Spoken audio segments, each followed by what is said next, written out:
Tenemos en línea a su ministro, a Nicolás Kreplak. Nicolás, buenas tardes. Fernando te saluda. Gracias por atendernos. ¿Qué tal, Fernando? Buenas tardes, ¿cómo estás? Muy bien, muy bien.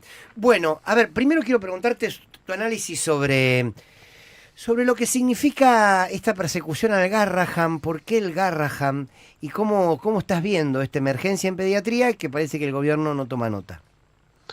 Bueno, el Garrahan es un hospital que es muy importante, es muy bueno el hospital, tiene altísima capacidad técnica y la construcción de un proceso de esas características, de un hospital de esas características, es muchísimo más que solamente dinero y Claro, juntar. Es decir, no es que porque uno agarre y construya un edificio y ponga sueldos, va a ser un Garrahan. Esos claro. son décadas de creación de equipos, de construir una lógica institucional muy compleja.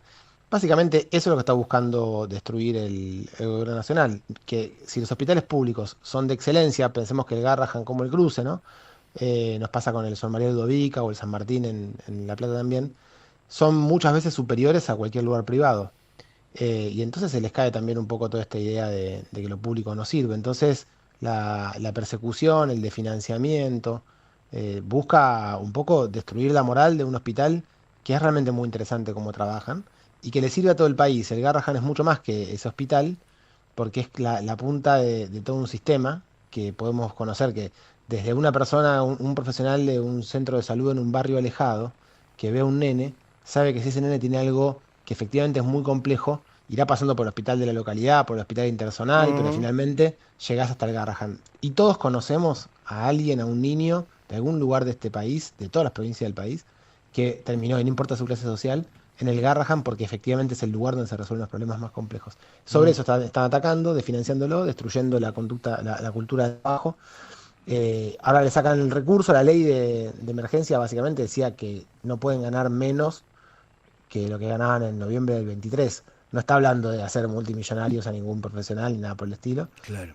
También decía, bueno, garantizar su financiamiento, reconocerla como un hospital de complejidad para todo el país. Pero hay dos cositas más que están metidas en esta ley que no es solamente el Garrahan, que tiene que ver con el sistema de residencias. Este gobierno nacional primero hizo un desastre con las residencias en general, que hubo escándalos por venta de exámenes, etcétera y terminan cambiando las condiciones laborales, como les pagaban muy poco el sueldo, no les aumentó en los casi 2 años de gobierno, lo que les ofreció ahora es para aumentarles el sueldo, pasarles a cobro de bolsillo lo que antes eran aportes patronales. Con lo Ujú. cual, todos los aportes, jubilatorios, aguinaldo, cargas sociales o aportes, asignaciones familiares, todo eso pasa a sueldo, con lo cual ahora ganan un residente que tiene condiciones de explotación lo mismo que gana un residente de la Ciudad de Buenos Aires o de la provincia de Buenos Aires con condiciones laborales adecuadas, derechos laborales, cosa que no se puede retroceder en los derechos de los trabajadores y menos en salud, porque además tenemos un enorme problema de desgaste de los trabajadores. Así Ujú. que también estaba eso incluido dentro de la ley del Garrahan. En la provincia de Buenos Aires, con un presupuesto que está recortado desde el gobierno nacional, confírmame, yo tenía la información. ¿Cuántos centros de salud pudieron inaugurar? Porque lo del renovamiento del equipamiento en los hospitales lo conozco personalmente y sé de esto, pero Mm. además se estuvieron abriendo centros de salud. ¿Tu gestión cuántos centros de salud tiene abiertos? Bueno, de centro de Inaugurados, atención va. primaria de salud inaugurados, este viernes va a ser el 200. Este viernes en Florencio Varela con el gobernador vamos a inaugurar el centro de salud 200, que son unos centros de salud muy grandes, de 500 metros cuadrados, con todo el equipamiento odontológico, para consultorios pediátricos, con farmacia. La verdad que son lugares de muy buena calidad para trabajar. Además de eso, estamos inaugurando, ya inauguramos dos nuevos y vamos a terminar inaugurando 20 más centros de salud mental, centros comunitarios de salud mental, una tremenda epidemia que Ujú. estamos viviendo en este momento, un aumento tremendo de la demanda en materia de salud mental y estamos abriendo entonces centros especializados para hacer como si fuera hospital de día, es decir, lugares donde hacen trabajos en salud mental de mayor complejidad que en un centro de atención primaria, pero sin necesidad de trabajar en internación. Y la verdad que sí, en inversión en salud también vamos a inaugurar este viernes, vamos a entregar la ambulancia número 400. Ujú. Qué Nicolás, va. Sí. sí, ¿qué tal? ¿Cómo te va Marcos? Y te saluda. ¿Qué tal, Eh, Marcos? te, ¿Cómo te- estás? Te pregunto en términos más generales, digo, políticamente en términos más generales, hay mucho ruido dando vuelta por el envío discrecional de fondos a algunas provincias, tratando de frenar justamente la emergencia pediátrica o el rechazo al veto de la emergencia pediátrica este miércoles, lo mismo que pasa con la emergencia o con el presupuesto universitario. Digo, hubo una derrota del gobierno en la provincia de Buenos Aires y las respuestas parecen ser esta. Digo, ¿cómo estás viendo en términos más generales, por fuera de la cuestión de salud, esa respuesta del gobierno después de la derrota y el intento de frenar, entre ellos, por supuesto, el rechazo del veto a la ley de emergencia pediátrica? Sí, yo creo que este gobierno tiene una percepción de la democracia y del federalismo bastante atrofiada, bastante poco funcional y nada que ver con la historia argentina. Los problemas de este país se deben discutir desde el Estado Nacional con las provincias, no puede ser una imposición del Estado Nacional, y menos que la imposición sea solamente ajustar con recursos que tiene el Estado Nacional que vienen de las provincias. Así que no hizo ningún tipo hasta ahora, por lo que percibimos al menos, ningún tipo de lectura respecto del resultado de las elecciones, pero además del resultado del día a día en las calles, de lo que nos está pasando en el Congreso, de los votos que pierden en las votaciones en la legislatura. Ujú. Bueno, creo que todo eso de la división de poderes, de cuál es el rol de, del Congreso Nacional, todo eso, la verdad que creo que no lo persiguen. Y bueno, y si ahora lo que quieren hacer es intentar comprar algunas voluntades con algunos recursos, bueno, me parece que ya a esta altura del partido, las provincias que vuelvan a cometer, además de que no sé si es lo mejor para todos, pero que vuelvan a cometer el error de confiar que este gobierno les va a dar algo, hasta ahora les ha ido muy mal a todos, ¿no? Los que han firmado el Pacto de Mayo, los que se han resistido, a todos les ha ido muy mal y las rutas están abandonadas en todos lados, los medicamentos faltan para todos, etcétera, ¿no? Ujú. Te vuelvo a las cuestiones que hacen propios a tu área. Mm. Em, la vacunación contra el dengue, ustedes ya la empezaron, la van a empezar, porque desapareció de la agenda el tema del dengue, y creo que ya empieza la época donde empiezan los mosquitos a aparecer. Sí, bueno, el dengue tiene un trabajo de prevención en varias fases, ¿no? La fase que nos encontramos ahora tiene que ver con la reducción de los reservorios de los huevos de los mosquitos. Acordémonos que Ajá, el mosquito, el Aedes aegypti, es un mosquito que es de patas negras y blancas, que sí. es domiciliario, que se cría en agua limpia en nuestras casas, floreros, bebederos, piletitas pero pincho o bebederos de animales o canaletas tapadas, cualquiera de esos lugares donde se junta un poquito de agua de la lluvia, puede ser un reservorio de mosquitos. Lo que sucede es que si durante el invierno, que no hay muchos mosquitos, pero los huevos están ahí y no eclosionan hasta que suben las temperaturas, no limpiamos, no vaciamos esos depósitos de huevos, cuando empiece el verano, empieza a hacer más calor, van a volver a aparecer los mosquitos. Así que ahora trabajo de prevención en reducción de reservorios.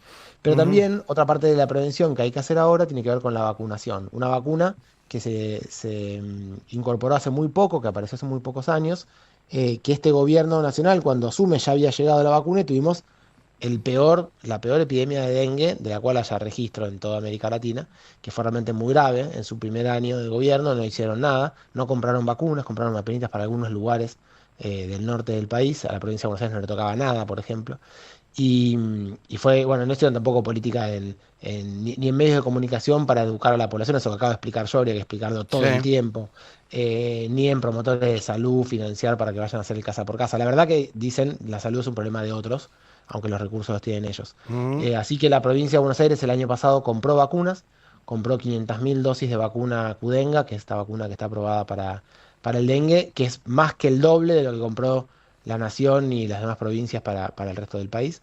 Y bueno, empezamos el año pasado a vacunar a la gente que había tenido dengue previamente. Eso ya se inscribieron, se pudieron vacunar el año pasado. Ahora lo que estamos haciendo este año, y empieza hoy la convocatoria de la vacunación, es vacunar a todas las personas entre 15 y 59 años, que es la población para la cual está aprobada esta vacuna según la ANMAT y los estudios internacionales. Así que a partir de hoy le van a llegar a 22.000 personas que ya estaban inscritas y que no habían tenido dengue el año pasado, y por eso no las convocamos. Ya la vamos a convocar con esto, pero además está la página abierta. Ahora se había caído por la sobrecarga de gente que entró al mismo tiempo, pero en un ratito la vamos a levantar de vuelta. Sí. Se pueden inscribir y le van a llegar la notificación de que se pueden vacunar. Voy a decir dos cosas. Primera dosis ahora, segunda dosis a los 90 días. El que se dio la primera dosis en algún lado el año pasado o en el sector privado se puede dar la segunda, no se reinician los esquemas. Se repite si te vacunaste el año pasado, estás vacunado, y si te diste una sola dosis, se da la segunda. No hay que volver a empezar. Bien, Y la segunda cosa con esto, si vos ya te diste aprovecho para... las dos dosis, Nico, si vos te diste Sí. ya las dos dosis, ya está, no tenés que volverte a dar como la del COVID, No. que es todo perfecto. No, Perdóname, te está. interrumpí, sí. No, por ahora sabemos que durante 5 años la cobertura sirve. Después hay que ver si con el pasar del tiempo esa cobertura sigue siendo válida. Por ahora, como es muy nueva, solo sabemos 5 años. No, lo que quería decir, solo muy importante, cuando aparecen las campañas de vacunación empiezan las ciberestafas. Y la gente llama haciéndose pasar por el Ajá, Ministerio de Salud sí. y pide datos o manda mails y pide algún código. Nada de eso puede pasar. No le vamos a pedir ningún código ni nada, solamente vamos a decir que tiene la vacuna asignada. No necesita orden médica, va al vacunatorio de los cuales está en la página del Ministerio de Salud y se puede vacunar sin nada más. Perfecto. Entonces, vacunación gratuita. Sí, vacunación gratuita, por supuesto. Esto es para la población Sí, que sí, sí. es habitante de la provincia de Buenos Aires. Por supuesto. No, pero a veces, viste, porque hemos perdido esta idea de la vacunación gratuita. Nicolás Crepa, gracias. Déjame decirte algo, porque quiero hacerlo aquí. El Esteban Echeverría, el Hospital Bicentenario de Esteban Echeverría, quiero acá hacer públicamente las felicitaciones de lo que es ese hospital. La directora creo que es Sol Guillén, por una cuestión que no viene al caso. He tenido gente que ha vivido situaciones de salud complicadísimas y la verdad es que es de excelencia el Esteban Echeverría. Su directora, su equipo, no voy a entrar en detalles porque sería meterme en la vida de otros, pero felicitaciones por eso a vos, Nicolás Kreplak, y a los trabajadores y a las trabajadoras de ese hospital que es brillante y público. Bueno, muchísimas gracias, muchísimas gracias. Se lo va a hacer llegar también a ellos. Gracias, abrazo grande. Nicolás Kreplak, ministro de Salud de la provincia de Buenos Aires.